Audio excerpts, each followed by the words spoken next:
Please open the Bible to Numbers chapter 20. Numbers 20. Verses 1 up to verse 13.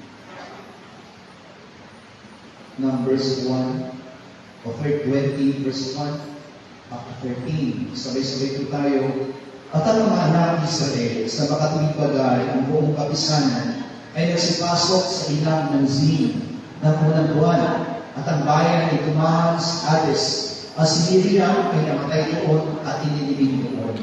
At walang tubig na mainom ang kapisanan. At sila ay nagtulong laban kay Moises at laban kay Aaron. At sinisi ng bayan si Moises at nagsipagsalita na sinasabi, ibigin sana na kami ay nakamatay. Nang mamatay ang aming mga kapatid sa harap ng Panginoon. At bakit ninyo dinala ang katulungan ng Panginoon sa ilang na ito upang mamatay dito? Kami at ang aming natahanap. At bakit ninyo kami pinasampa mula sa Egipto upang dalhin kami sa masamang taong ito? Hindi lakong bukidi, o ng ibos, o ng ubasan, o ng granada, at wala kahit tubig na mainom.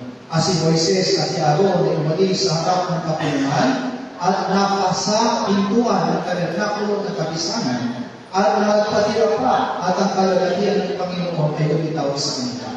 At sinalita ng Panginoon kay Moses na sinasabi, hawakan mo ang tungkod at pisanin mo ang mga kapisanan.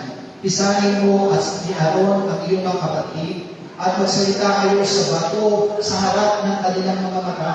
At ibibigay niyo ang kanyang tubig. At ikukuha mo sila ng tubig sa bato. Sa ganito ay alimin mo ang kapisanan at ang kanilang mga hayop. At inuha ni Moises ang tungkol sa harap ng Panginoon na gaya ng iniutos sa kanya. At inisan ni Moises at ni Aaron ang kapulungan sa harap ng bato. At kanyang sinabi sa kanila, makinig kayo ngayon, mga mapangimagsik. Ikukuha ba namin kayo ng tubig sa batong ito? At itinaas ni Moises ang kanyang kamay at pinalo makalawa ang bato ng kanyang tungkod at ang tubig ay lumabas na sa gana at ang kapisanan ay uminom at ang kanilang mga hayop. At sinabi ng Panginoon kay Moises at kay Aaron, sapagkat hindi kayo sumampalataya sa akin upang ipakilala ninyong banal ako sa mga mata ng mga anak ni Israel. Kaya hindi niyo dadalhin ang kapisanan ito sa lupain na aking ibinigay sa kanila. Ito ang tubig ng Meriba sapagkat sinisi ng mga anak ni Israel ang Panginoon at siya'y napakilalang banal sa kanila. Amen. Apostolic mistake.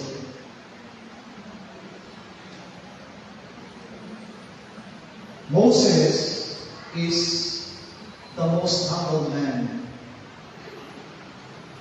that was being created by God. That is Moses. Yan ang papakilala kay Moses, the most humble man, the most humble servant of God who lives in this world. So, ibig sabihin, makita natin that Moses come up this kind of attitude towards the Lord with a humble heart. At gusto niya po na magbigay kaluguran ng Diyos sa kanyang buhay. Pero, hindi napansin ni Moses that there's still an ulcer in his life. Tingnan niyo po, no? Si Moses na ipinapakilala ng Biblia, the most humble, mapagpakumbawang tao. Kung titignan po natin, hindi natin isipin na, there's nothing wrong. Maybe we can say that Moses is really a perfect man of God. Isang ganap na lingkod ng Panginoon, na naglilingkod sa pangalan ng ating Panginoon. Pero dumating pa rin sa pagkakataon, yung kanyang pagiging tao, that there's still a weakness inside him. Lalabas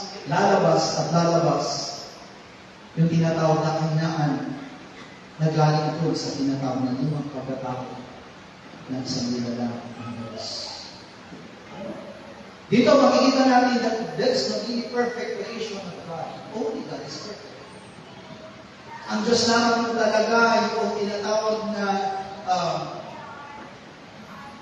ganap, walang kapintasan, walang kamali ang nagagawa because He's the creator one.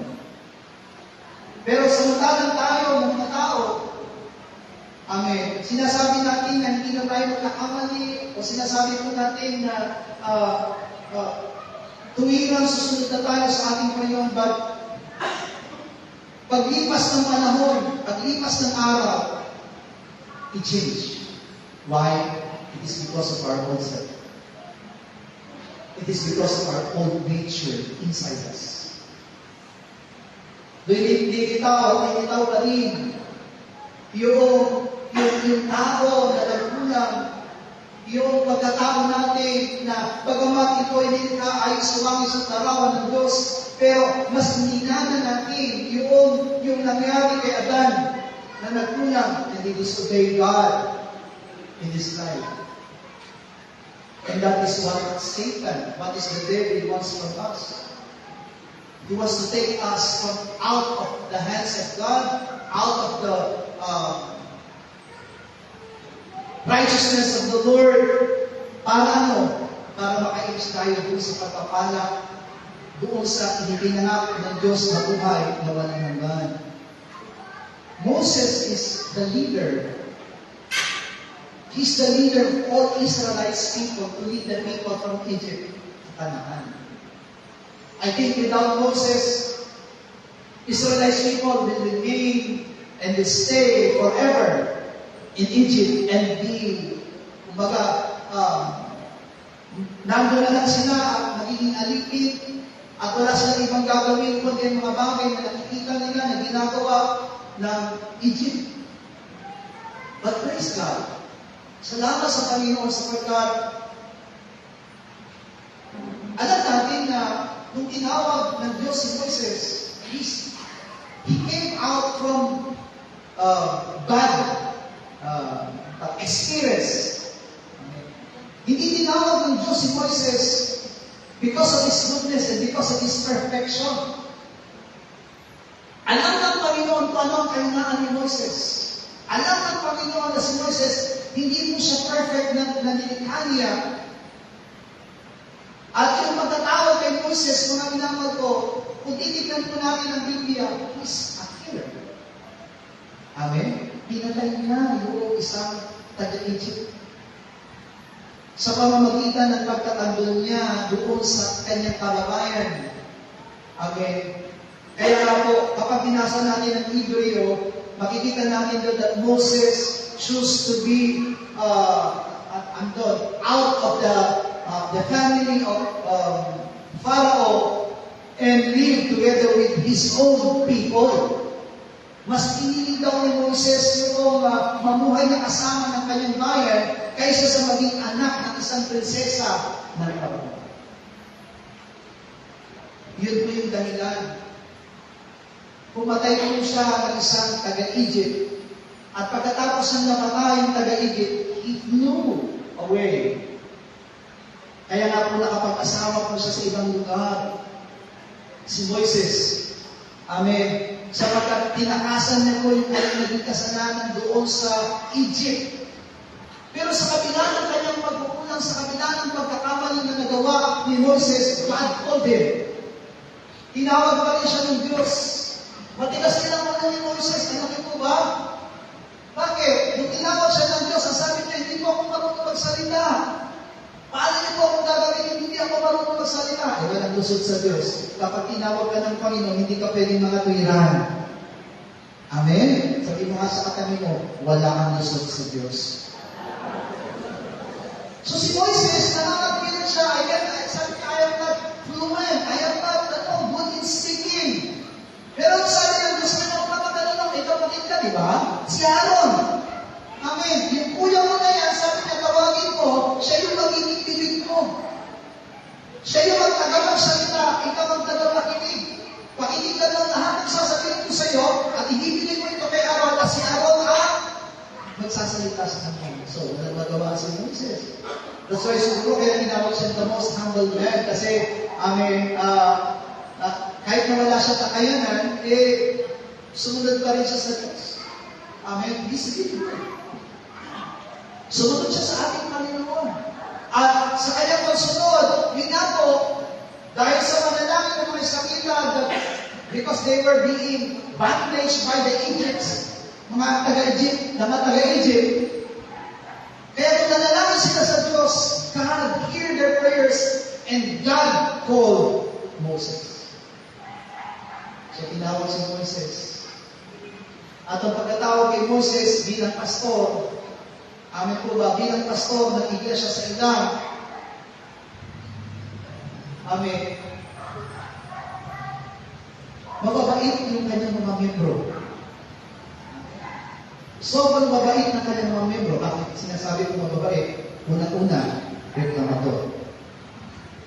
Ang bait talaga, di ba? Sobrang mababait. Amen. Mababait sila.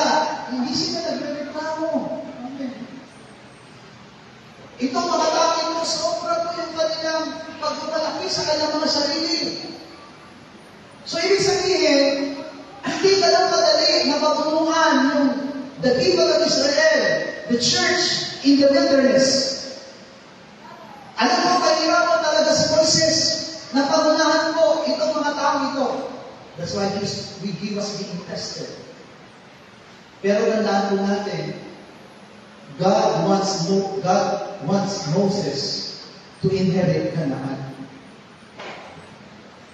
Hindi po ninais ng Panginoon na si Moses ay maiwan at ang mga salita lamang po yung makarating sa tinatawag na Canaan. But sad to say, mga minamahal ko, Moses cannot enter Canaan. Nakakalungkot, di ba? Matagal siyang ginamit ng Panginoon. Almost 40 years. 40 years in the wilderness, leading the people of Israel. Pinag-iisa niya po yun. Naging matyaga po siya na pangunahan ng Israel. Pero sa isang pagkakamali, he cannot enter Canaan. Yun po yung pinaka-saddest thing. Church, wala na po tayong Kanaan na papasukan. Wala na po tayong Kanaan na pupuntahan. What we are longing for is the heaven which God promised to us to inherit eternal life. To be with our Lord forever. Yun po yung hinahangad ng bawat isa sa atin. Ang dahilan kung bakit kayo narito ngayon, nakaupo at nakikinig ng salita ng Diyos, it is not for your flesh, but it is for your soul and for your spirit. You are the one who's leading your soul for you to inherit the kingdom of God, that eternal life, that heaven which the Lord has promised to you. Kaya kailangan niya sapagkat ipinaghahandaan ko yung kaluluwa mo, yung spirito mo. Amen po ba? Yung mga bagay na material na nararanasan natin sa araw-araw natin mabuhay is just a bonus of the Lord. Amen po ba? Bonus natin ngayon habang nabubuhay tayo sa mundo ito, kung pinasasagana tayo ng nagpapala ng Panginoon, bonus lang po yan. Pero lahat po yan, it's not eternal. It's not God's promise. Kaya nga mabuti ang Diyos. Bakit? Kasi ang ipinangako sa atin ng Diyos, eternal. Eternal life. Eternal joy. Eternal peace. Everything that is eternal, yun po yung ipinangako ng Panginoon sa bawat isa po sa atin. Amen? Kaya kung meron lang po tayong mga bagay na kasaganahan meron po, maganda po na tayo ay magalang, matuwa. Pero mas natutuwa tayo kung yung ipinangako ng Panginoon, yung pinaka-the best na gift ng Panginoon sa atin, na buhay na walang hanggan, eternal heaven, eternal joy, eternal peace, ay mararanasan ng bawat isa sa atin. But the problem is, we need to see ourselves. Kailangan natin makita pa rin yung sarili po natin. When God commanded Moses, sabi ng Diyos kay Moses, please, ito po yung nasa Hebrew chapter 8 verse 5. Sabi-sabi natin babasahin. Hebreo, kabanatang 8, talata 5. Sabay-sabay po tayo. Nalilingkod sa anyo at anino ng mga bagay sa kanahikan. Gaya naman ni Moises, na pinagsabihan ng Diyos na malapit ng gawin niya ang tabernakulo, sapagkat sinabi niya, ingatan mo na iyong gawin ang lahat ng mga bagay ayon sa kanyang ipinakita sa iyo sa bundok. Habang naglalakbay ang Israelita papunta sa Kanaan, one of the commandments of the Lord to Moses is to build a tabernacle. Siguro yung narinig ninyong lugar ng kapisanan. Amin po ba? Yung tabernakulo ng kapisanan. Amin po ba? Now, that tabernacle, in the times of the Lord Jesus Christ, became the temple. But in our times, it is the church. So, nung sinabi ng Panginoon sa kanya na, build me a tabernacle, sabi niya, but build me a tabernacle according to what I have shown you in the mountain. Ibig sabihin, bago po nagtayo si Moises, bago nangyari po yung Numbers chapter 20, God commanded him to build a tabernacle na kung saan ang Diyos kung siya makikipagtipan. Pero, it is not very simple. May suka, may taas, kung anong klase yung gagawin niyang lamesa, anong gagawin po niyang candlestick, ano pang gagawin po niyang lalagyan ng tinapay, ano pong gagawin niyang panalo, ano pong gagawin niyang hugasan, lahat po yun tinumag ng Panginoon sa kanya. Pero hahanga po kayo, walang bagay na hindi sinunod si Moises. Palakpakan na po natin ng Panginoon. He's very obedient. Everything. Kahit basahin po natin ang Biblia, lahat ng bagay na inutos ng Diyos sa kanya, sinunod niya po. Walang kahit isang katitig, maliit na bagay na hindi niya sinunod. He's really very obedient. Sabi ko nga, Lord, nawa maging ganun din ako, na kahit kaliliitang bagay, dapat masunod ko sa iyo. And Moses did it. Amen. Hindi po simpleng bagay yung iniutos sa kanya. Kahit basahin po, sa sinuan po dito ng mga kapatid na nakapagbasa tungkol sa tabernacle, if you have seen and if you have understand how the tabernacle was being built, it's not easy. It's not very easy. napakahirap na trabaho po ang tabernakulo. Kaya nga, hanga po ako sa mga nag-aral ng engineer. Hanga po ako sa mga may kurso po na dito na arkitekto. Amen po ba? Why? Because there's, di ba? Siguro kung hindi natin trabaho yun, hindi tayo magiging konsigido. Amen, sobrang hirap kung paano na yung mga estudyante dito na gumawa ng plates ng high school. Alam niyo po ba yun? Sino dito yung mga high school na gumawa ng mga plates? Yung mga sukat-sukat, amen, araw-araw, amen, elective.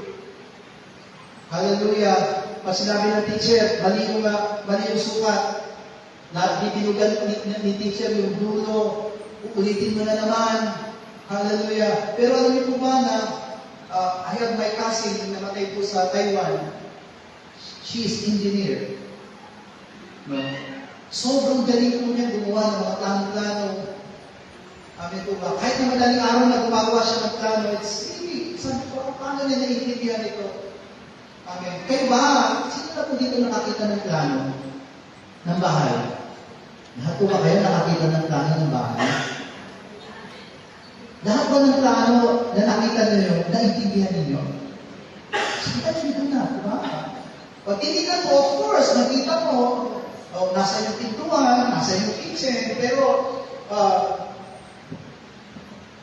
lalo na po yung tinatawag na electrical plan and then plumbing plan, napaka-sensitive. Sabi ko, hindi ko kaya. Sobrang hirap, sobrang sakit sa mata. Kaya, kailangan ko si Moses. Why? Because every detail, tandaan ko natin, God is perfect. Ang Diyos po, perfectionist siya. Whether you like it or not, He's a perfectionist. Kaya sabi ng salita ng Diyos, be holy because your God is holy. So it means we need to be perfect like our God who is really perfect. Amen po ba? But sad to say, we are not really perfect. Amen po ba?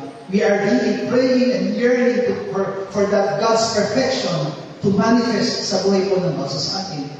Kaya si Moises, magiging natin doon na when God commanded him to build the tabernacle for His name, he built it according to what God has commanded him.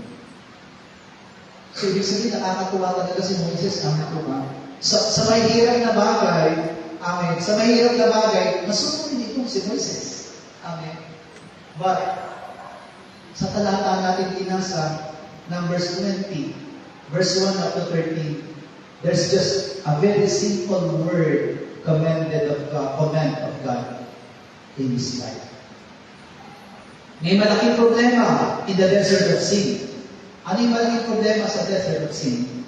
Walang tubig. Siyempre, magkaroon ka pa naman ng mga membro na reklamador, chismosa ka. Kasi sabi dito, ano sila nagkampi-kampi. Amen.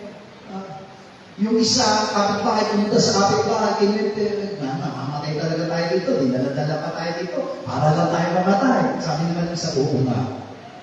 Balitahin natin doon, magreklamo tayo kay Moses. Ganun ang ginawa nila. But Moses, very humble. Sabi ko nga, sa reklamador ng mga miyembro, amen po ba, si Moises, ano na siya? Cool, very cool. O sige, wait lang kayo. I will go to Tabernacle and speak to the Lord, our God. Nagpapusya siya sa Diyos, di ba? Biyaya niya pa si Aaron. Amen? Yan po ay nasa Numbers chapter 20, verse 6. Si Moises, si Aaron ay umalis sa harap ng kapulungan at napasa pintuan ng tabernakulo ng kapisanan. Amen? They walk. Hindi po sila nag-walk out, pero sinabi nila sa kapulungan, hintayin muna, makikipag-usap muna kami sa Diyos. He's really very good man. Bakit? He is seeking about God's will. Amen? Sabi mo nga sa katabi mo, seek God's will. Kapag may problema po ba kayo, ang unang nilalapitan ninyo ay ang Diyos. O bakit nagtahimik po kayong lahat? Amen? Kapag may mabigat pa kayong problema, Yung po bang Diyos talaga ang lalapitan ninyo? O mas nauna si San Miguel? Kilala niyo ba si San Miguel? Amen? Si San Miguel ba? Yung bang tumalo kay Lucifer? Amen? Di ba nakita niyo po yung Jing? Nakaganyan po si San Miguel eh. Tapos si Lucifer nakaganyan din ha? Tama ba? Hindi mo ako umiinom, pero alam ko po yung itsura ng lecture eh. Nakaganyan si Lucifer, tapos si San Miguel nakaganyan. Amen? Ganun po. Kapag yung bote ko, nakaganyan ka, nakatayo, nakaganyan si San Miguel, ha? Tama niya? Tapos si Lucifer nakaganyan. Pero pag wala na po naman yung bote, tingnan niyo po kung ano ginagawa ni Lucifer. Sabi ni Lucifer kay San Miguel, si Lucifer na po yung nakaganon kay San Miguel. Tignan niyo po mabuti. Natalo na si San Miguel kapag naubos na po yung laman na bote. Tama? Mali. Moses appeared to God and he said, Lord, there's a problem. People is asking for water. Mabait ang Diyos natin. Sabi niya, Moses, take the staff. Kunin yung staff. And speak to the rock. Amen? Speak to the rock. And the rock will give. Sabi ko doon Sabi niya doon,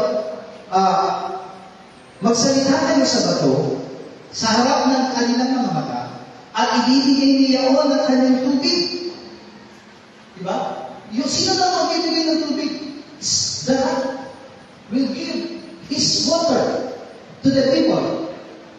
So at that time, makikita natin, amen, na napakasimple noong sinabi ng salita ng Diyos. Yung salita sa kanila, Jesus, speak to the rock. Hindi yung nangyayari sa mga yung sa atin, the Lord. Amen po ba tayo? Sinasabihan tayo, nakakarinig tayo ng salita ng Diyos. And all Christians, all believers believe that the Word of God is their life. Pero dumadating sa pagkakataon, we reject the Word of God. Bakit? Tingnan niyo po. 3 John, chapter 1, verse 9. 3 John 1, verse 9. Sabay-sabay. Ako'y sumulat ng ilang bagay sa iglesia. Tatapat si Diotrepes na nag-iibig magkaroon ng kataasan sa kanila ay hindi kami tinatanggap. Diotrepes, mga minamahal ko, is a believer. But, dumating din sa pagkakataon, he rejected the word of the apostles to the church.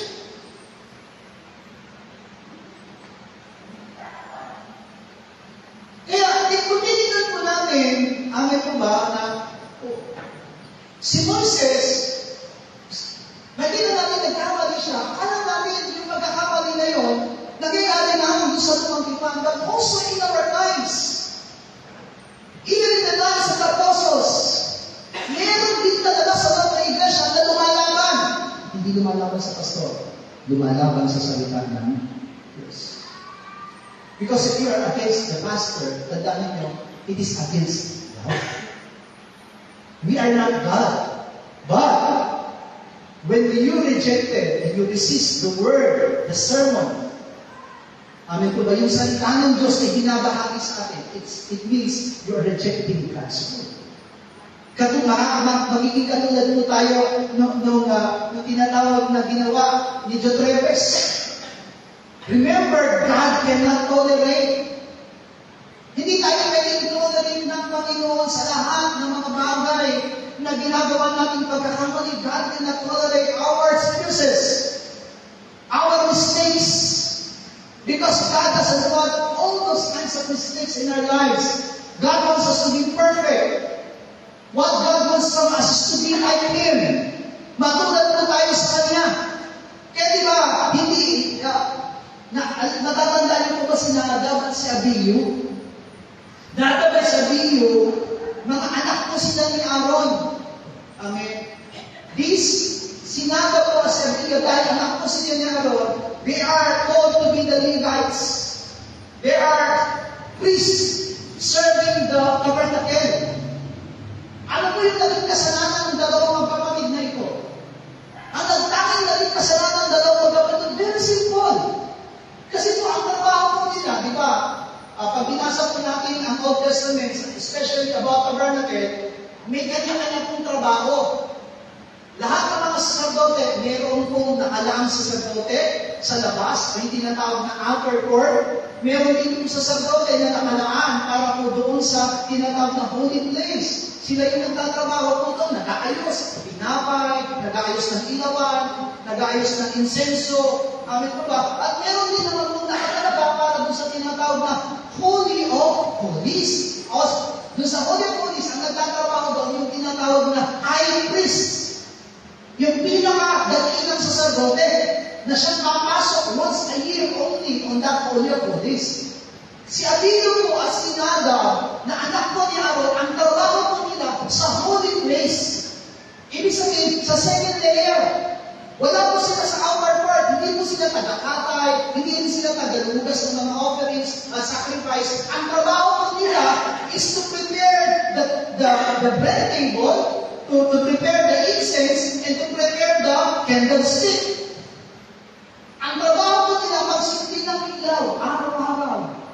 Umaga, hindi pwedeng mamatay kasi nito. Amen po ba?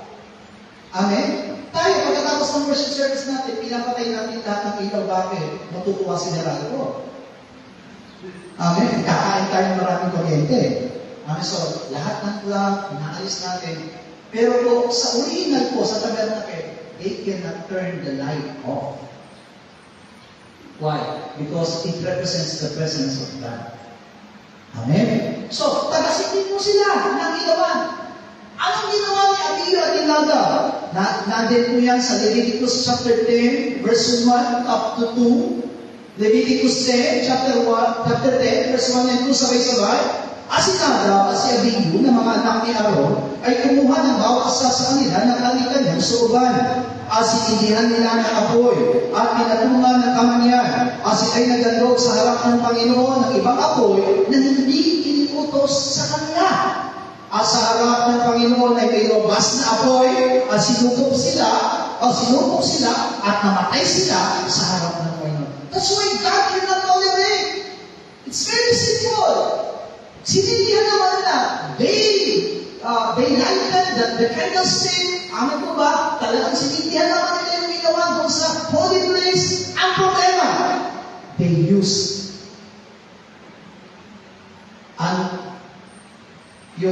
yung uncommanded, hindi kalabad na apoy ng Panginoon. Mali yung apoy na kanilang ginamit. Anong nangyari? They are the one who's being burned in the sight of the Lord. That's why, church, mistakes, yung mga kamalian, hindi natin pwedeng baliwalain. Hindi tayo perfect. Hindi ko sinasabing perfect ako. Ano to ba? O sino man sa atin? There is nobody who's perfect sa atin. But, God cannot tolerate our mistakes. Kahit sabihin natin, napakaliit po niyan, hindi natin pwedeng baliwalain. That's why, thank God, because God allows us to come before Him and really humingi ng kapatawaran sa Kanya. Kaya na, nalulungkot kami, Pastor John, kasi nung namasyal kami sa isang ang gagawang na may karamdaman, wala po kami ibang sinabi sa kanya. Even Pastor John said to her, sabi sa kanya na may karamdaman po kasi siya, may sakit na po siya. Ang sabi din sa kanya ni Pastor John, you servant of God, you need to repent. Kailangan mo magsisi sa harapan ng Panginoon. Pero alam niyo ba ng isa ng mga tao, lalo na ang mga mananampalatay, when they hear the word repent, bakit ganun? Hindi na naman ako nakapatawag. Ano naman? We cannot accept it. Hindi namin magkagad na yung salitang repent. Parang sakit-sakit na loob namin. Kapag sinabihan tayo, repent. Pero alam niyo po ba, repent is a door. Isang pintuan po para makuha natin ang puso ng Panginoon. When we repent before the Lord, God can be pleased to us.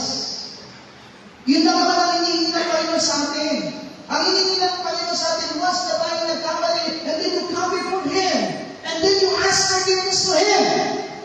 Pero minsan sa atin dito ba, nagmamalaki tayo. Sa mga nagagawa natin kasalanan, imbis na hiningi natin ng kapatawaran, nagkakaroon pa tayo ng boasting heart, boasting mind before the Lord. Kaya si Ananda at si Abio, very simple. Sino ba po? Sasabihin ko po sa iyo yung simpleng kasalanan. Kilala niyo po ba si Uza? Hindi po si Pusi, si Uza. Amen. Kilala niyo? Sino si Uza? Si Uza po, siya po yung pumigil doon sa kabanang tipan para hindi mahulog sa kariton. Amen? Kasi po, isinatay ng mga Israelita, yung po kabanang tipan para ilipat. So, itinagay po nila sa kariton. So, habang naglalakad yung baka na may taglay-taglay na kariton, medyo napadaan po sila sa libak. Alam niyo po nangyari? Uza, ano po ba? Kung titignan po natin, ano pong masama, di ba? Ayos lang naman na alalayan ni Uza yung kabanang tipan para hindi mahulog. Hindi masama yung kanyang ginawa. Hallelujah. Hindi masama yung kanyang ginawa. Pero, si Uza po ay hindi po permitted to touch ang kabanang. Sa sarili po natin, kung titignan po natin, maaaring sa isipan natin, in our own righteousness, because all men have it on our own righteousness. Maaaring tama ka, sa sarili mo tama ka, pero sa iba, hindi ka tama. Tama? But those things that is right for you is your righteousness. Your own righteousness, and you will fight for it. Father neighbor, Uza touched the ano ba? Yung kabanang tipan, hinawakan niya. Na hindi siya dapat na humawak doon sa kabanang tipan. Alam niyo po ba, at that moment, Uza died. Huwag po kayo mag-alala. Kahit nahawakan niyo po ang pagpunto dito sa church, hindi po matay. Hallelujah. Because we are living by grace. Mansamaniwala ay sa hindi, you are a priest in the church. Pag binasa niyo po ang 1 Peter, Hebrew, we are all royal priesthood. Lahat po tayo ay karapat-dapat ng maglingkod sa Panginoon. Amen po ba? Kaya nga, kung gusto mo maging mga awit, pwede ka maging mga awit kahit na ang boses mo, hindi pang mga awit. Pwede yun. Pwede yun. Kasi bakit? Because you're a priest. Amen po ba? Kapag may nagreklamo, pag narinig nila ang boses mo, nagreklamo sila, hindi ka o nagkakasala, sila. Ang masakit nun, baka tupugin sila ng apoy. Bakit? Kasi pinipintasan ang boses mo. Ang inaawitan mo yung Panginoon, hindi naman sila. Yung awit mo hindi para sa kanila. Dapat hindi sila nakikinig sa awit mo. Ang Diyos ang nakikinig sa awit mo. Amen? Hallelujah! Yung problema, yung hindi marunong kumanta, yung gusto maging mga awit, yung marunong umawit, ang kinakanta, di joke. Birit ko, birit. Amen? Hallelujah! We are royal priests of the Lord. Kaya, kung titignan mo natin, God is really very strict. Strict to yung Panginoon. Amen. Kaya, ang hangarin ng Panginoon sa atin, kung ano yung bagay yung luto sa atin ng Diyos, He's very particular. Tingnan po natin, Revelations 22, verse 18 to 19. Revelations chapter 22, verse 18 up to 19. Sabay-sabay po. Aking sinasaksihan sa bawat taong nakikinig sa mga salita ng mula sa aklat na ito. Kung ang sino man ay magdadagdag sa mga ito, ay daragdagan din siya ng Diyos ng mga salot na nakasulat sa aklat na ito. At kung ang sino man ay mag-alis ng mga salita na aklat ng katululang ito, ay aalisin ng Diyos ang kanyang bahagi sa punong kahoy ng buhay at sa bayan o sa bayang banal ang nakasulat sa aklat na ito. Sabi niya, kung daragdagan mo daragdagan ng parusa sa iyo ang salot. God will add more plagues, more burden. And if you will reduce it, you will deduct it, God will deduct your name to inherit the kingdom of God. Very particular. God is very just. Kaya nga, nakakapangamba kung hindi tayo magiging kasunodin. Sa pinapag-aralan natin sa mga ito, God requires us to be obedient to the Lord, even in the very smallest thing that God wants from us. Kaya sabi ng Panginoon, hindi lahat na nagsasabing Panginoon ay papasok sa kaharian natin, kundi ang mga gumaganap lamang ng kalooban ng aking Ama na nasa langit. Only those who do every will of God the Father in heaven. We are all called Lord, calling Lord, Lord, but not all are calling Lord, Lord, and inherit that kingdom of heaven. Kaya, dito sa pinapag-aralan po natin, tinitingnan po kasi natin detalyado, amin po ba? Kasi, sabi ko nga po sa inyo, Moses is really being obedient to the Lord. Kanina pa, sinabi ko sa inyo sa bukad pa lamang, Moses is very humble man, a humble servant of God who lives in this world. Siya lamang po yung tinagurian na ganung klase ng tao sa Biblia. Pero, nakita natin, kapag umira ang kahinaan natin, mawawala ang lahat ng bagay ngayon. Hallelujah. Mawawala. Ngayon, pag-aralan natin, ano ba yung naging problema ni Moises? Hallelujah. Baka yung problema ni Moises, problema ko na rin. Problema niya na rin. Amen?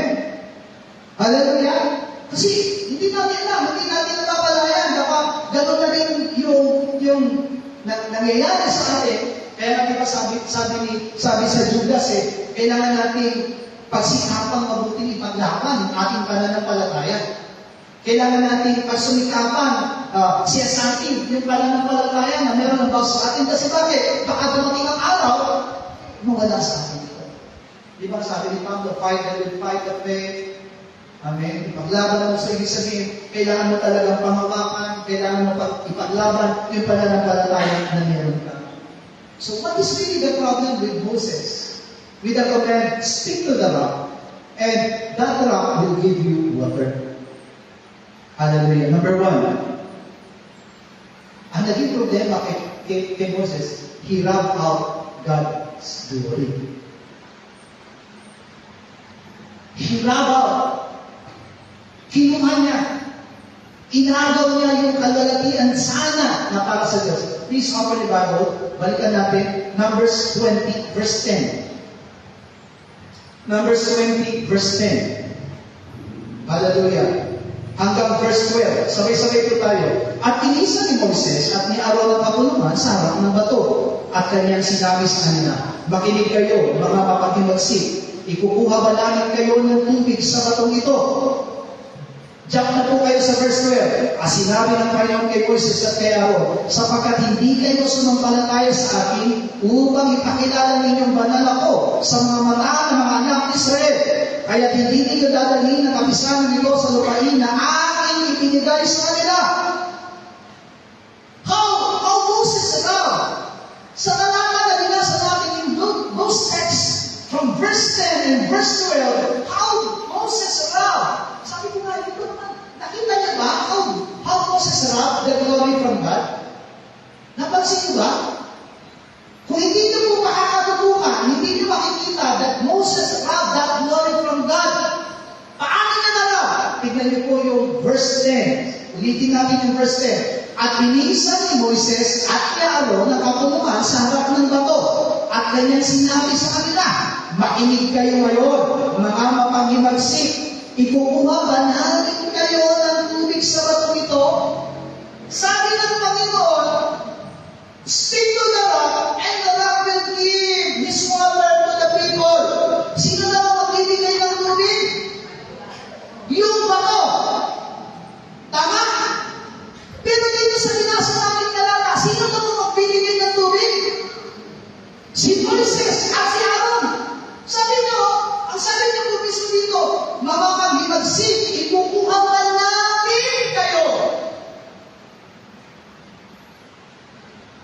wagas na, kumbaga, ang Diyos hindi po kailanman inutusan sila sila ang magbibigay. That's why Moses, ano po ba, siguro, kung titignan po natin, alam niyo po ba yung tinatawag na sama ng loob? Sinabi niya doon, excuse me, sabi niya doon sa mga Israelita, alis muna kami, nakikipag-usap muna kami sa Diyos. Pero deep inside in his heart, meron siyang sama ng loob. May kakwento po ako sa inyo. Kagabi po, first time after 10 years, giving talk. Kagabi rin po kami nag-usap ng kuya ko. 10 taon po, hindi po kami nakakapag-usap. Hindi kami, wala naman po akong sama, kumbaga, hindi kami magkapatid. Dalawa na lang po kasi kami magkapatid sa original. Yung kuya ko po na nasa Marikina, at saka ako. Kagabi po, bigla sila tumawag sa akin. Actually, yung pamangkin ko ang tumawag sa akin.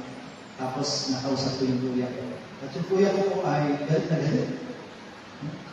Galit na galit yung kuya ko dun sa step-brother ko na nasa Pampanga. Galit na galit siya kasi binura daw siya ng kapatid ko na nasa Pampanga. Sabi ko sa kuya ko, tignan mo kuya, di ba? Galit ka sa nagmumura. Alam ko ba yung pinagagalitan mo, sarili mo? Bakit? Kasi ikaw din mapagmura ka.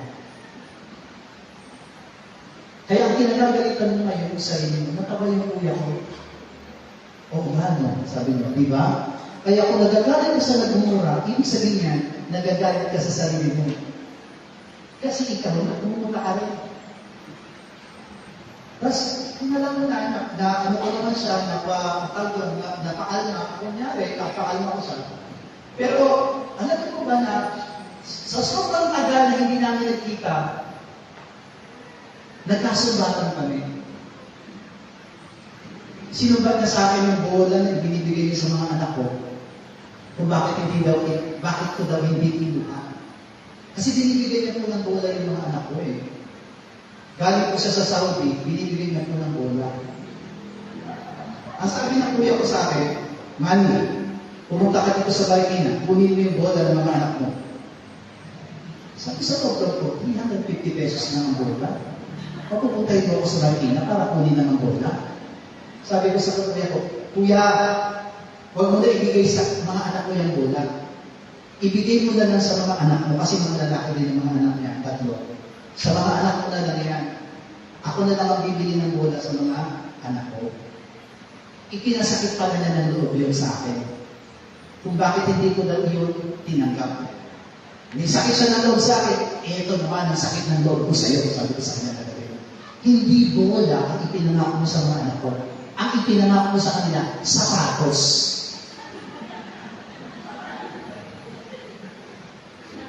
Malayo ang sapatos sa bola. Alam mo po, sabi ng kuya ko, oo nga mo. Kaya sinabihan ko yung kuya ko noon, sinabihan niya na, yung mga bata kasi, ano na si NJ, sabi niya, NJ, anong size ng paa mo? Kasi nakita niya kapag, anong size ng paa mo? Kasi, bibili kita dito ng sapatos para pag uwi ko, ibigay ko sa'yo. Sabi ko sa kuya ko, huwag mong papamakuhan ng mga anak ko. Kasi baka hindi mo yan masunod. Baka hindi yung matupad. Huwag kang magsasalita sa mga anak ko. Okay lang, kahit wala kang ibibigay sa mga anak ko.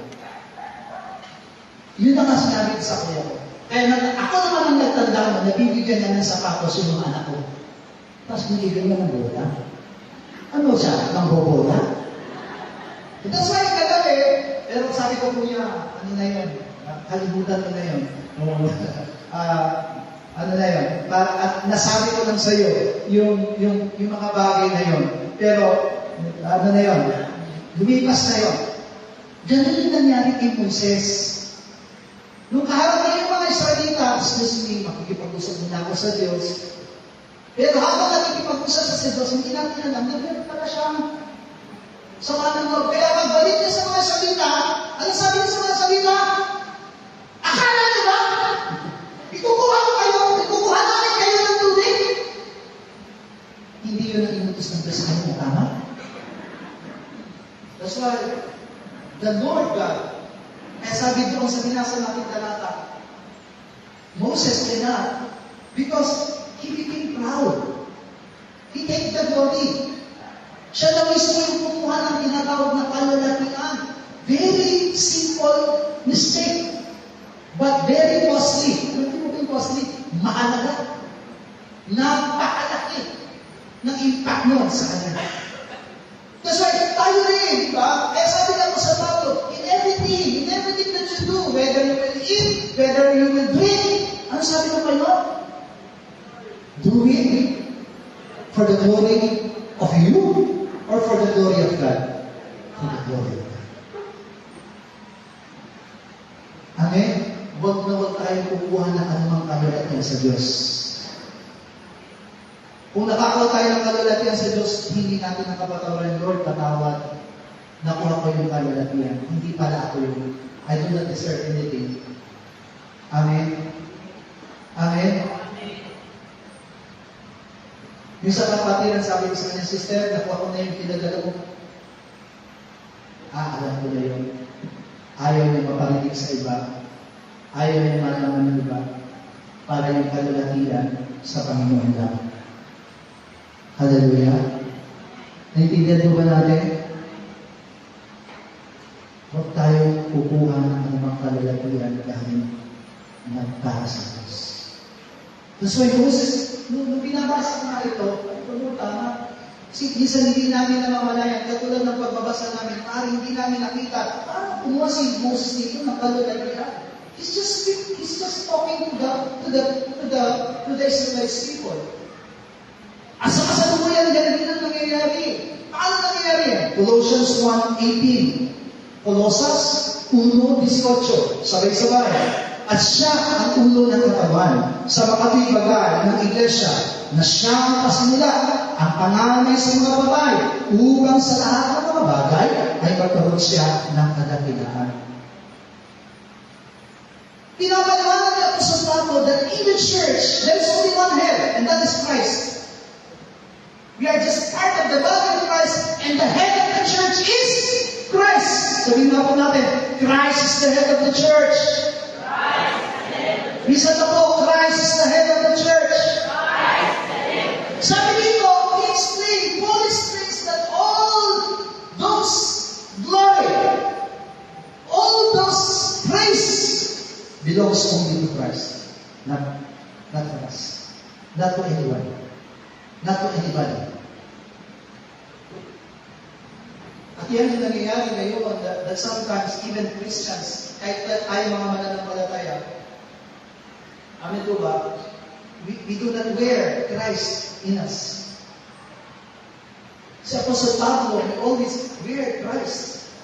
And he said in Colossians, sabi niya, I always bear the cross of Christ in my life. At yan ang inahangad ng Panginoon sa atin. Yan ang inaasahan ng Diyos sa buhay ko sa atin. This church doesn't belong to us. This church belongs to Christ. Amen?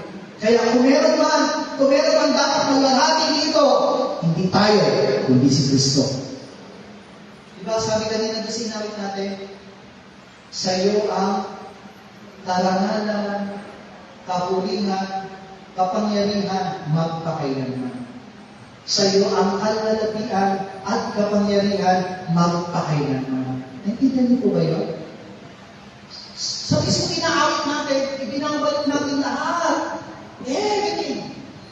Binabalik natin sa Diyos. Kung may nakuha man tayo, kung hindi natin sinasadya na may nakuha tayo kalulatian, hindi natin kapatawaran sa harapan ng Diyos. Because that is very important for Him. Amen po ba? Kung meron man nangyari sa inyong buhay, speak. Oh, glory to God. Praise God. Amen. Lord, sorry kasi baka nakuha ko na yung kalulatian. Kapag pinupuri ka ng ibang mga tao, nakakatakot eh.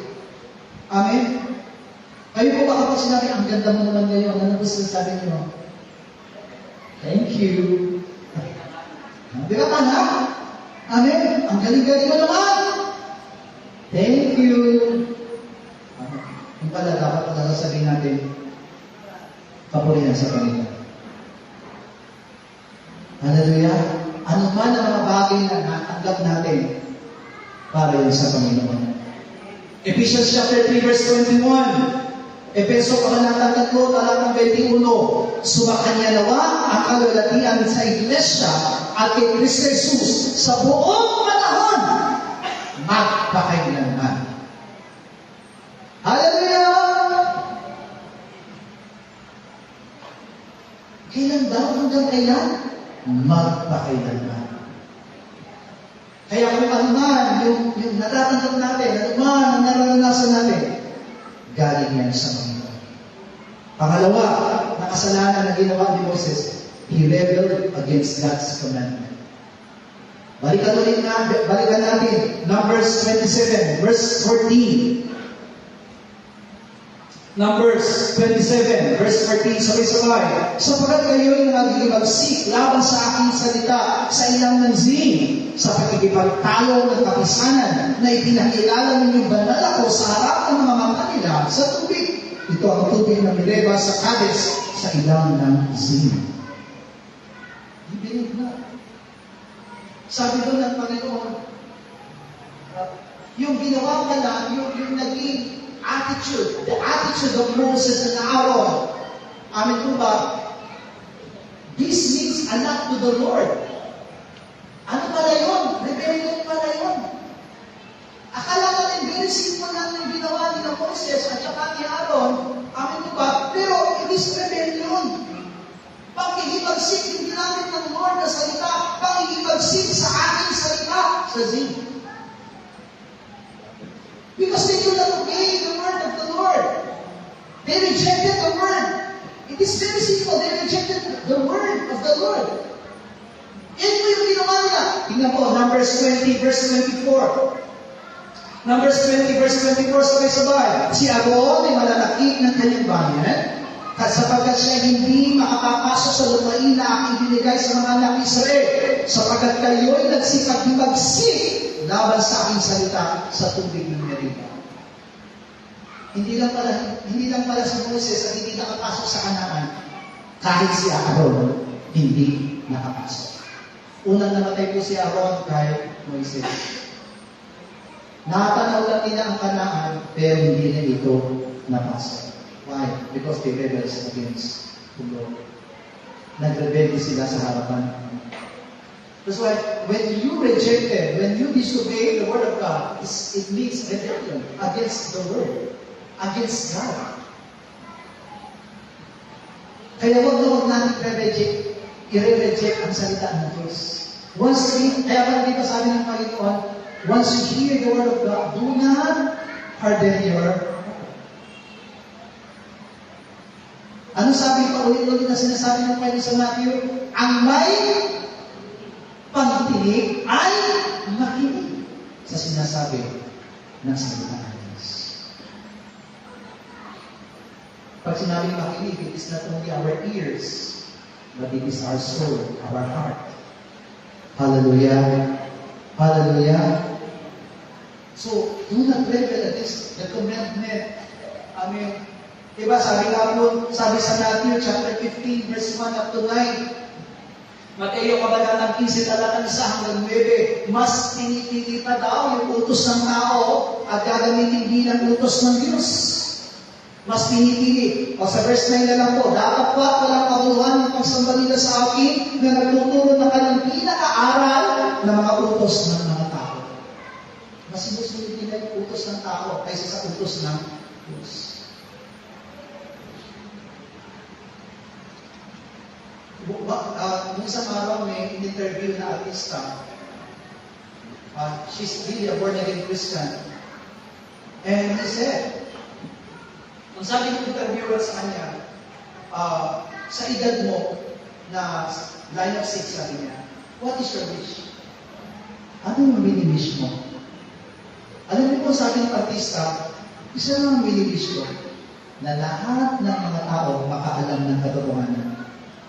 Kasi sabi niya, pag nalaman nila yung katotohanan, hindi na sila susunod sa gusto nila. Ang susundin na nila yung gusto ng Panginoon at hindi yung gusto nila.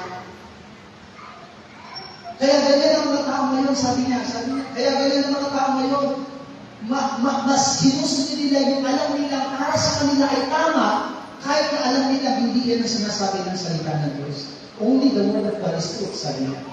That's why if they will believe it, if they will understand the truth, sabi niya, hindi na sila nasusunod kundi ang Diyos. Church, ganyan din po tayo. Kaya hindi natin mapaglabanan ng lumang pagkatao natin because we are still living according to our own righteousness. Amen? Hallelujah. Kaya nasasaktan tayo at sinasabi, lumang pagkatao na naman. Hallelujah. Kasi namumuhay tayo doon sa gusto natin, doon sa alam natin, mas kinakailangan natin gawin. Hallelujah. Moses acted under the heat of presence. Yung paggabi ko na nangyari sa mga kapatid ko, nalungkot ako kasi siyempre, di ba, magkakalayo na kami. Ako nandito sa Las Piñas, ang kuya ko nasa Marikina, and then yung ibang kapatid ko naman sa tatay ay nasa Pampanga. At minsan lang sila mag-usap-usap, nag-away-away pa sila. Amen. Hindi man po ako kasama doon sa nag-away-away, pero sila po nag-away. Ang sabi ko po doon sa kapatid ko na nakakabata doon sa Pampanga, sabi ko, may mali ka. Ang mali mo, sabi ko, mainit na ulo ng kuya, naging mainit ka rin. Mano naman sana na ikaw na nakakabata ay nagpakababa, hinayaan mo na lang magsalita si kuya, at pagkatapos ng magsalita, ay nagpaliwanag ka. Sabi naman ng kapatid ko sa Pampanga, pasensya na kuya. Humingi ako ng dispensa sa'yo, nag-init ka na. Sabi ko, masyado kang high blood. Tinawagan ko naman yung kuya ko sa Marikina. Ang mahirap naman sa'yo, sabi ko, ikaw ang nakakatanda, dapat ikaw din ang nagpakababa. Kung nakita mo na nagagalit yung bunso natin kapatid, mas bata ka sa atin, at ikaw naman na nakakaalam ng mas matama, dapat ikaw naman yung nagbigay. Hot ka rin eh. High blood ka, sabi ko magpa-blood pressure kayo bukas. Kasi masyado kayong hot na dalawa. Kasi di ba gano'n? Ang nangyari kay Moses, siguro dahil sa sobrang dami ng, di ba, sumpong. Wala kami tubig, mamamatay na kami dito. Hindi naman ba kami dito napamatay? Amen? Ganyan yung mga nanay eh. Kaya bakit mas mainit ang ulo nila eh? Kasi, di ba? Amen. Lasing na yung anak mo. Yung asawa mo, lasing na. Tapos yung anak mo, ang tigas ka ng ulo. Amen? Hindi, ano ka ba? Lalo kang, di ba? Ha! Hallelujah! Kaya, mabungan na. Amen? Tapos, ano ka pa? May napursal ka pa. Lalo pa kayo katulong. Hallelujah! Amen? So, ganito ang nangyari ni Moses. He acted under the pressure. Tandaan po natin, kapag mainit na po ang sitwasyon, magpanamig po kayo. Be patient. Amen? Alam niyo po, kapag mainit ang ulo ng asawa ninyo, mga nanay, mainit ang asawa ng nanay, mainit ang ulo ng asawa ninyo, lumayo na muna po kayo. Excuse me, lalabas muna ako. Amen? Pero talagang may bebe. Hindi kayo matatalo. Amen? Init ka na po, di ba sa ilan sa'yo? Amen? Napandisan ka, haklo kayo ko. Wala. Ano mangyayari? Hallelujah. Meron bang nangyari maganda? Wala. In the end, masasabi mo, buti sana kung wala nagkasakitan, it's okay. Pero minsan kapag matindi na po ang init ng ulo, hindi nagkakasakit na. Sabi ng kapatiran, binalibak ang lahat ng kaldero. Hallelujah!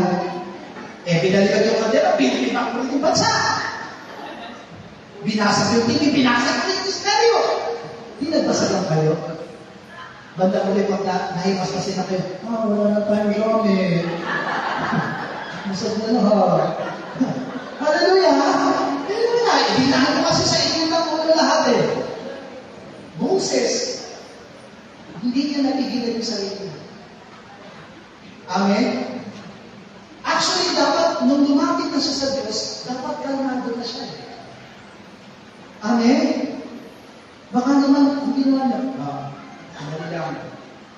start, magpe-pray muna ako.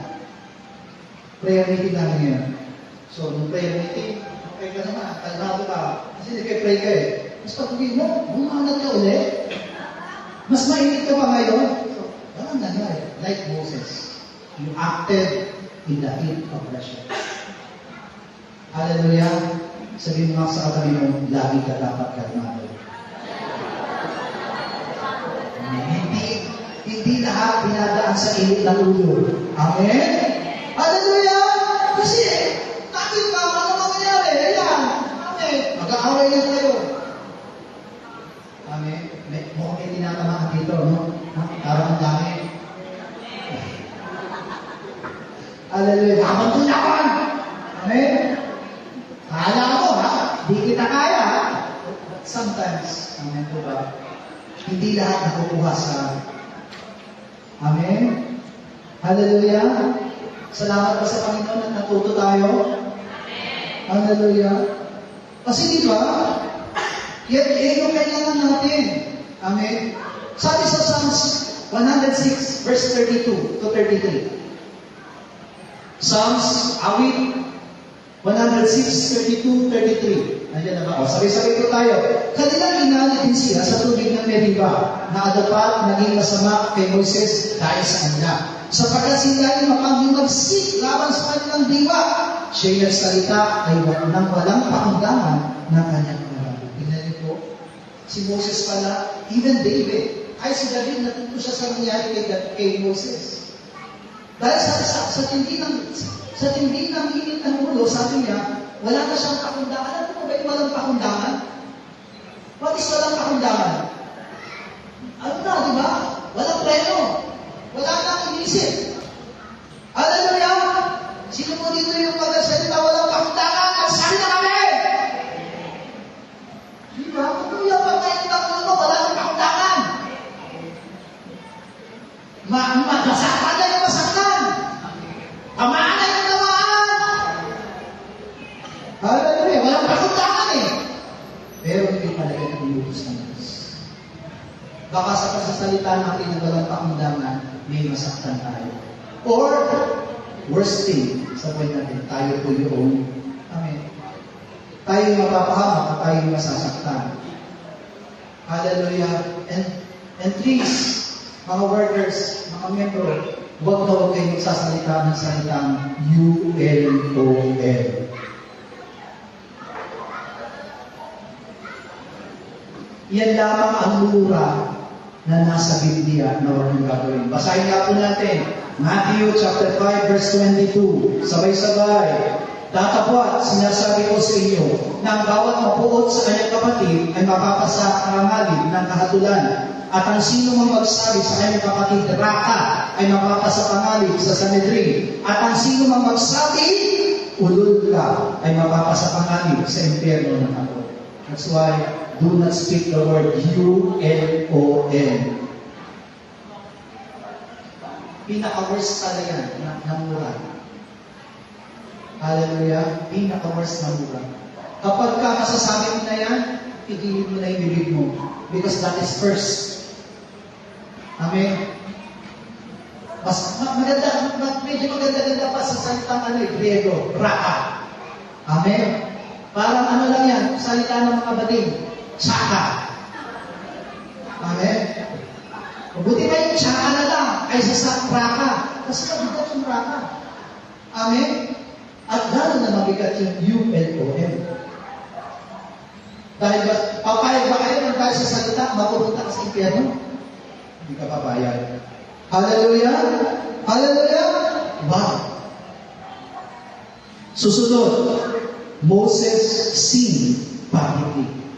Numbers 20 verse 12. Sabay-sabay po tayo. Numbers 20 verse 12. Sabay-sabay. Sinabi ng Panginoon kay Moses at kay Aaron, sapagkat hindi kayo sumampalataya sa akin upang ipakilala ninyong banal ako sa mga mata ng mga anak ni Israel, kaya hindi ninyo dadalhin ang kapisanan ito sa lupain ipinangako ko sa kayo.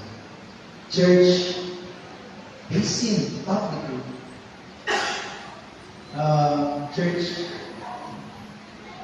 nakakahiyaman po, pero sana hindi tayo nakikipag ipataway na public respeto. Kung mainit na po ulo ninyo kung ano yung nangyayari sa inyo, please, alisin po natin yan. Hindi yan dapat. Hallelujah. So, itong lahat na naging kasalanan ni Moises, mga minamahal ko, is a serious mistake. Seryoso. Alam niyo ba? Seryoso ito. Why? Because delivering Israel, sabi niya doon, Moses is looking for Canaan. Gusto niya rin makapasok sa Canaan. Pero dahil mo sa kasalanan na nagawa niya, sa pagkakamali na nagawa niya, he was the mediator. Siya yung tagapamagitan. Ang sakit, yung tagapamagitan pa, hindi nakapasok. Kaya minsan, mga mananampalataya, hindi niyo masisisi yung ibang mga mayroong kamag-anak, mga masabay na hindi pa mananampalataya. Akala ko ba, nakikinig ka ng salita ng Diyos. Akala ko ba, nagbabasa ka ng Biblia. Akala ko ba, nagpe-prayer ka. Yan, isinisisi tuloy sa atin. Yan, amin po ba? Nagigigdaan tuloy yan para silipin lahat ang ginagawa natin sa church. Kasi nakikita sa atin. Amen? But right now, do not allow the devil to take that promise of God in your life. Kung papayag. Hindi mo ahayaan na sa mga mistake na ginagawa natin, amin po ba, may mahihiwalay tayo sa kalooban ng Diyos. This is very serious mistake. At hindi po natin dapat papayagan. Amen? Hindi natin ahayaan na mangyari ito sa buhay ng ras natin. Tandaan po natin, Romans chapter 15 verse 4. Roma, kabanatang 15, talatang 4. Sapagkat ang namang bagay na isinulat ng una ay nasulat dahil sa ikatutulo natin upang sa pamamagitan ng pagtitiis at pag-aliw ng mga kasulatan ay magkakaroon tayo ng pag-asa. Everything that was being written, everything that is being recorded is for our, for our sake. So that those words can teach every one of us. Pwede tayong matuto. Pwede tayong maituwid. Kaya pala nangyari yung kay Moises. Kaya pala nangyari yung kay Uza. Kaya pala nangyari yung kay Nato at kay Abiyo.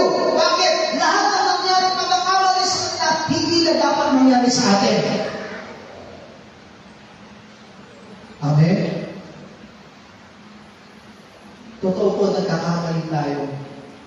Pero once na alam mo nagkamali ka, lumuhod ka ulit sa harapan ng Panginoon. Hindi. Huwag mong hayaan. Pwede ba sabi ng Panginoon, huwag mong hayaan malubugan ng araw. Hallelujah! May sama ba kayo ng loob sa akin ngayon? Huwag mong hayaan malubugan ng araw. Lumapit na kayo mamaya pagkatapos ng worship service. Hallelujah! Kasi baka hindi ko alam. Amen? May pinasama ka pala ng loob sa akin kaya hindi ko kumakain ng lugaw lagi. Kahit na inaano kita, kumain po kayo. Ayaw mo kumain, tinatanggal mo. May sama pala ng loob sa akin, pare. Hallelujah. O kaya, may sama ka ng loob sa nagluto. Amen? Kaya ayaw mo tikman. Baka lasulin ako dito. Pero, na-respect kayo. Hallelujah. Natututo ba tayo sa bagay ito? Huwag natin hayaan na mabalik, makuha ulit tayo doon sa kasalanan na nangyari kay Moises. Amin po ba? Instead of speaking to the, ang nangyari kasi, instead of speaking to the rock, ano kinausap niya? Tao. Kinausap niya yung mga Israelita. Sabi na kayo, speak to the rock. Pero hindi po ba ginawa niya, speak to the Israelites people. Tandaan po natin, ang tanging mangungusap lamang sa kanila ay ang Diyos. Kung inaagabyada ka man ng kapwa mo, huwag ka mag-alala, hindi natutulog ang Diyos. Amen? Hallelujah. Sabi ng Panginoon, ako ang gaganti. Amen? Sapagkat ang Diyos ang maghihiganti. Hallelujah. Amen? Sabi mo sa kami mo, huwag kang maghihiganti. Ang Diyos ang gaganti. Tayo po natin tumayo sa oras na ito. Hallelujah. Again, we can sing the song, our opening song. Let's really come before the Lord. I do not know. Ako, hindi ko alam kung ano yung nagawa natin na maaaring nagre-ready ba tayo sa salita ng Diyos? Nagre-ready ba tayo sa Diyos? Nakagawa ba tayo ng kasalanan sa Diyos? But right now, as we sing this song, amin ko ba, yung opening song natin na, Lord, patawarin mo ako, kasi gusto ko maging marapat yung pagsamba ko, maging marapat yung paglilingkod ko. Gawin natin panalangin sa harapan ng Panginoon na habang inaawit natin ito, let us really let our hearts be open to our Lord.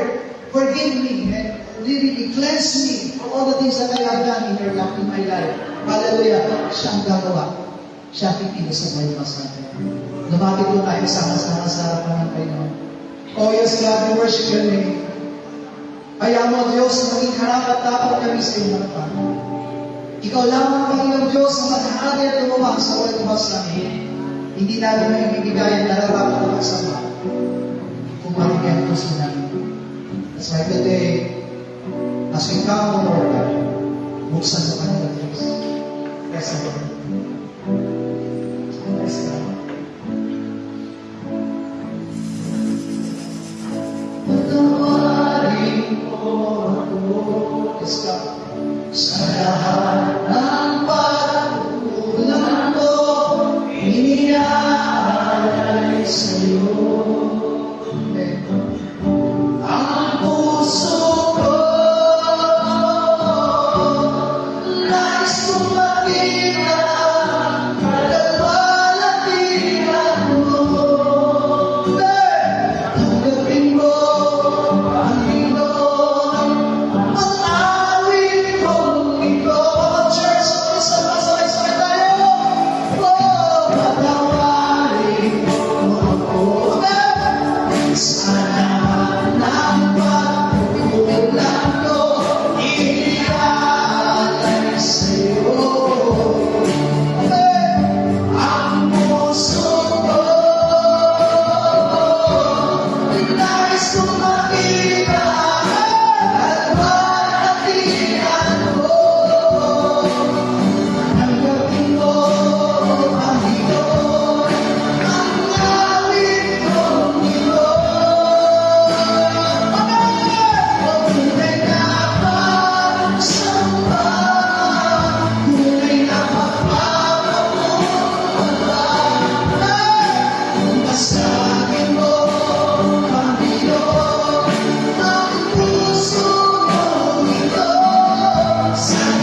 sa iyo, Diyos.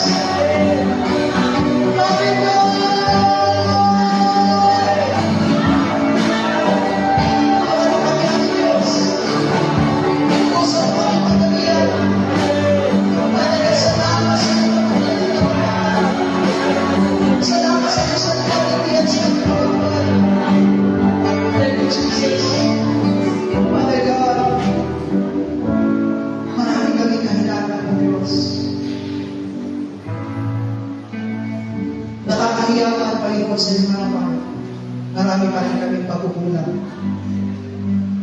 Thank you, Lord, for reminding us, Lord, about your word, about your word. Reminding us, Lord God, of the things which pleases you, Father God. Salamat, Panginoon Diyos. Thank you for letting our hearts to be open. Masakit ang katotohanan, pero ang katotohanan magpapalaya sa amin. Lord, naririto kami lahat. Nalalaman mo lahat ng aming ginagawa. Ikaw na nakakasiyasa ng aming puso at isipan. Kung lumabis man kami sa aming pananalita, kung nakasakit man kami ng damdamin ng iba, kung nakasakit man kami, Panginoon Diyos, Father God, ng isipan ng iba, kaya mo, Diyos, nagtitubig kami sa oras nito. At kung may pagkakataon kami na makahingi kami ng sorry, makahingi kami ng pamanin sa mga nasaktan namin, Panginoon Diyos, tulungan mo kami, bigyan kami ng lakas ng loob na gawin ito. Tulungan mo kami gawin ito sapagkat ayaw namin na kahit ang kaunting kasalanan ay maghari sa aming mga buhay. Father God, sorry to you, Father God. Patawarin mo kami, Panginoon Diyos. Patawag, Panginoon God, sapagkat ulit-ulit, Panginoon Diyos, nagkukulang ang nagkakamali kami. Pero ulit-ulit din ang biyaya at pag-ibig mo ang ilinagawa sa amin. Tanggapin mo ang aming pagsamba. Tanggapin mo ang aming paglalaki. Tanggapin mo ang aming pagdakila sa iyo, Panginoon Diyos. Ito po aming dalangin sa pangalan ng aming Panginoon Jesus. Ang lahat ng mga anak ng Diyos ay sinigang mga atas na amin.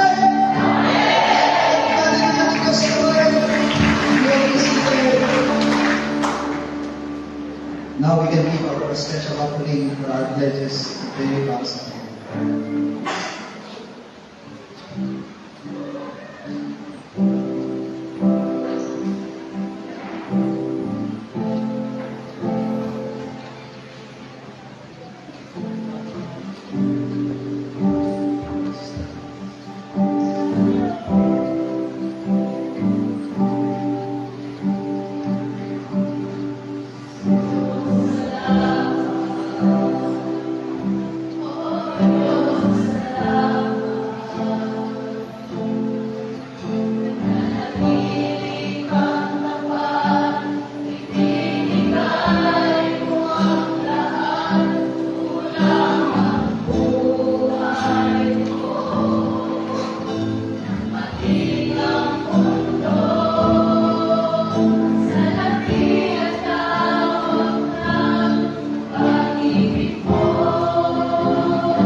Sama-sama po tayo ngayon.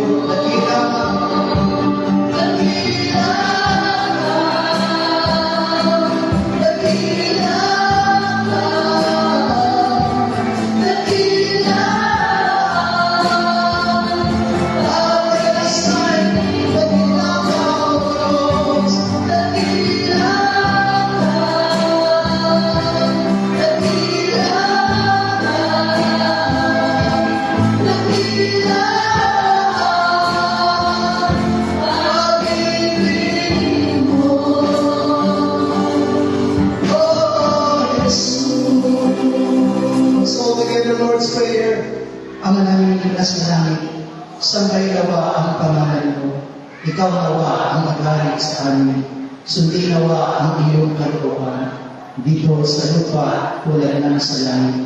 Bigyan mo po kami ng pagkain kailangan namin sa araw na ito, at patawarin po kami sa aming mga kasalanan tulad ng aming pagpapatawad sa mga nagkakasala sa amin, at huwag mo kami iharap sa maigpit na pagsubok, kundi ilayo po kami sa masama, sapagkat iyo ang kaharian at ang kapangyarihan at ang kapurihan magpakailanman.